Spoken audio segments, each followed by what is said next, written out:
दोस्तों नमस्कार। आज एक बहुत ही खराब तरह की घटना हुई अमृतसर स्वर्ण मंदिर में।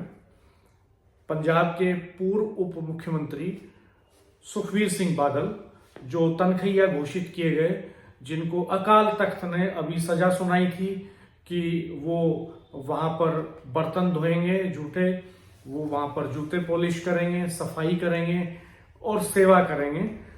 तो आज अकाल तख्त के निर्देशों के मुताबिक सुखबीर सिंह बादल वहां पर सेवा कर रहे थे और उसी वक्त एक शख्स आता है जो उनके ऊपर गोली चलाता है। वहां के सेवादार उस शख्स को पकड़ लेते हैं और बादल को बचा लेते हैं। ये बहुत ही शर्मनाक टाइप की घटना है और किसी भी लोकतांत्रिक देश में हिंसा के लिए जगह नहीं होनी चाहिए। नाराजगी, असहमति अपनी जगह है। हमारे साथ वरिष्ठ पत्रकार राजेश शर्मा जी मौजूद हैं। तो राजेश भाई साहब, मैं थोड़ा आपसे ये जानना चाहूंगा कि एक तो ये कि ये जो हमलावर है ये कौन है, इसका बैकग्राउंड क्या है और अब इसका पंजाब की सियासत के ऊपर क्या फर्क पड़ सकता है इस घटना का। डॉक्टर साहब, ये जो बताया गया, ये जो हमलावर थे, ये तो एक जो संगठन है, जो उग्रवादी संगठन है, उससे इनका संबंध किया गया है।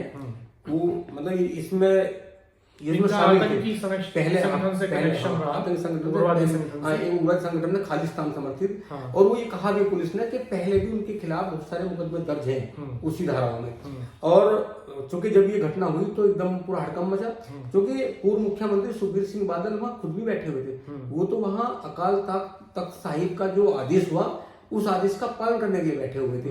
और कहीं ना कहीं उस शख्स को मौका मिला कि यहाँ जो है हमला कर दिया जाए, लेकिन वहां पुलिस, इतनी बड़ी संख्या में वहां पुलिस फोर्स तैनात था कि वो जैसे वहां आते हैं तो पुलिस कर्मी तुरंत पकड़ लेते हैं और पकड़ उसे गिरफ्तार कर लेते हैं। हालांकि ये माना गया कि फायरिंग हुई, पुलिस का ये कहना है कि फायरिंग नहीं हुई, फायरिंग करने से पहले तो गिरफ्तार कर लिया गया। लेकिन पूरे देश में और पूरे सिख समाज में, क्योंकि वो स्वर्ण मंदिर है जहाँ पे घटना की बात की गई, इसलिए भी सब लोग नाराज हुए कि भाई यहाँ जो अकाल तख्त साहिब है वो धर्म की बड़ी अदालत है। और जो आदमी वहां बैठ के, क्योंकि वो विकलांग भी है फिलहाल, उनका कोई प्लास्टर हुआ है, वो पैरों से, वो व्हील चेयर पे हैं। विकलांग नहीं है, वो स्वस्थ हैं, व्हील चेयर पे हैं, व्हील चेयर पे हैं। वो इन दिनों थोड़ा अस्वस्थ चल रहे हैं। तो फिट है वैसे तो फिजिकली बादल साहब, लेकिन इन दिनों कोई परेशानी है तो जिसकी वजह से वो व्हील चेयर पे हैं। तो मुझे किसने बताया था कि पैर में भी चोट लगी हुई है, लेकिन ये हुआ कि वहां गोली नहीं लग पाई, कोई बड़ी घटना नहीं हो पाई। पर ये बड़ी घटना है कि स्वर्ण मंदिर में इस तरह का हमला करने का प्रयास किया गया। डॉक्टर साहब, ये जो एपिसोड हुआ है आज, दरअसल 2-3 दिन से पूरा सुर्खियों में है कि जो डेरा सच्चा सौदा के गुरु थे। दरअसल जब हम किसान आंदोलन को कवर कर रहे थे तो उस वक्त बहुत सारे लोगों ने कहा कि जो गुरु ग्रंथ साहिब की बेअदबी हुई है उसको लेकर के बादल परिवार से नाराजगी है लोगों में। और जब इलेक्शन हुआ था उस समय इलेक्शन में काफी एक्सपेरिमेंट सबने किए और किसान आंदोलन के दबाव के चलते ही बादल परिवार जो है वो भारतीय जनता पार्टी से अलग हुआ। उनको लगा कि किसानों की नाराजगी भारी पड़ सकती है। तो हरसिमरत कौर जो उस समय मोदी सरकार में मंत्री थी, बादल की पत्नी, उन्होंने जो है इस्तीफा दिया। वो केंद्र सरकार से बाहर आई, किसानों के मुद्दे पर उनके साथ खड़ी हुई, लेकिन नाराजगी तब भी डाइल्यूट नहीं हुई। बाद में हमने देखा कि किस तरह से वहां आम आदमी पार्टी ने कांग्रेस को भी हाशिए पे धकेल दिया और बीजेपी भारतीय जनता पार्टी को भी हाशिए पे धकेल दिया।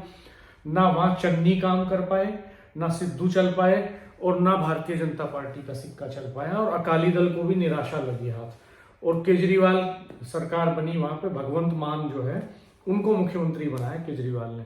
दरअसल पंजाब की जो सियासत है उसमें केजरीवाल ने एंट्री काफी पहले भी मारी थी, पिछले इलेक्शन में भी इससे, लेकिन उस वक्त चूंकि पंजाब का सीएम चाहते थे लोग, बाहरी सीएम नहीं चाहते थे। और केजरीवाल भी ये चाहते थे कि मैं दिल्ली के बजाय पंजाब का सीएम बनूं, क्योंकि पंजाब बड़ा स्टेट है।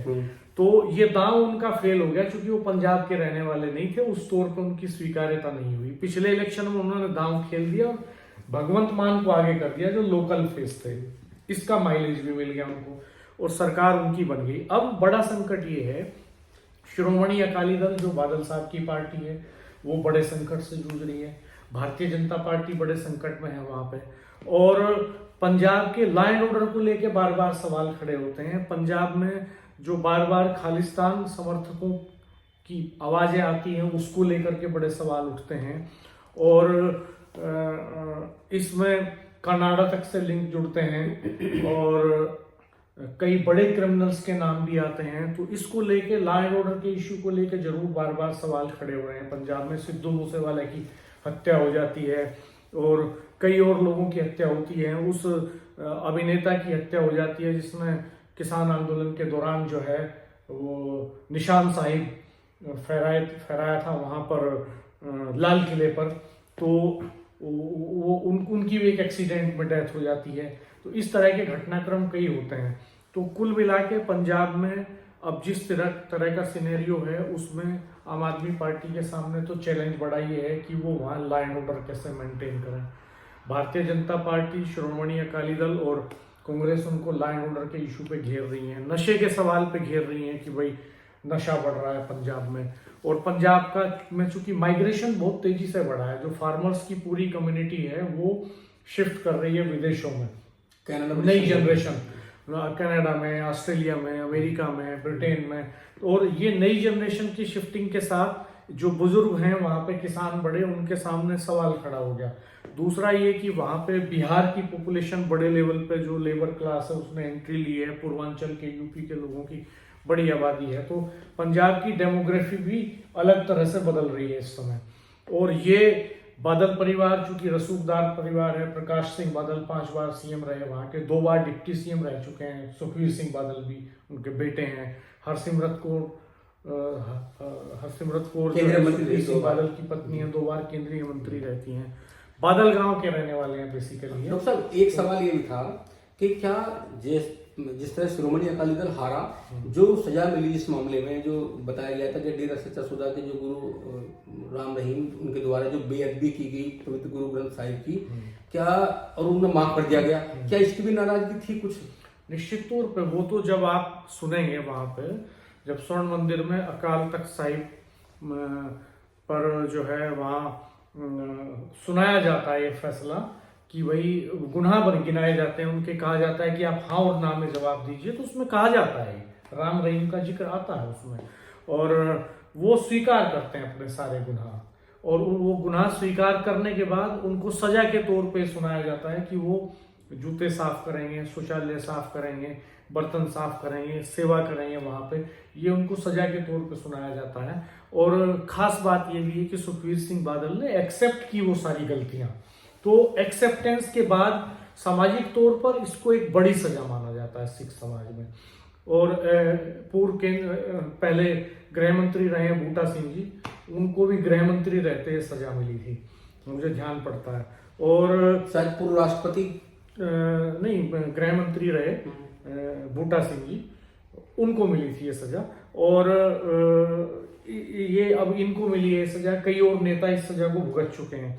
तो ऐसे में और ज्ञानी जैल सिंह के बारे में बताया था, पता नहीं, मैं कंफर्म नहीं हूँ, आई एम नॉट कंफर्म कि ज्ञानी जैल सिंह जी को हुई थी कि नहीं, लेकिन बूटा सिंह जी को लेके मैं कंफर्म हूँ कि बूटा सिंह जी को ये मिली थी और उन्होंने इसको निभाया था, अपनी गलतियां स्वीकार की थी उन्होंने।